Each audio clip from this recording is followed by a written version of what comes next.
Million Americans fought for our country during World War II. Tonight, only a fraction are still alive.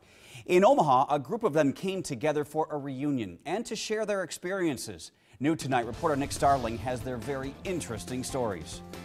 With a movie camera, and we've taken all. This room is packed full of veterans reliving their time serving our country over 7 decades ago. Went down to Athens, Greece, when the Greeks were about to get taken over by the communists.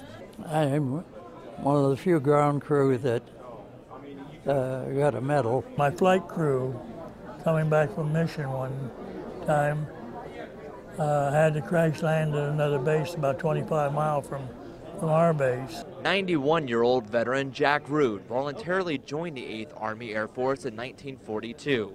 He was a tail gunner in a B-17 in England. I chose the Air Force because I liked airplanes, and if you volunteered, you could pick your branch. Otherwise, you may end up in the infantry or field artillery, whatever, and I didn't like the idea of sleeping on the ground in the mud. Robert Hall was a crew chief of the 489 Bomb Group. The only time I ever sweated anything out is if we had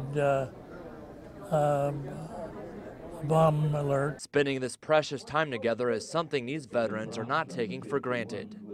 It's great to have the camaraderie with the other vets. But looking around the room, the men are seeing fewer and fewer of their comrades showing up. Nothing like it used to be. Our reunions, we used to have a couple thousand people, and they were all 8th Air Force veterans. Now, what, 300, I think, is registered here? Not a handful of them are veterans anymore. Reunion organizer Deborah Kajawa says attendance at these reunions is slowly dwindling because these veterans are passing away.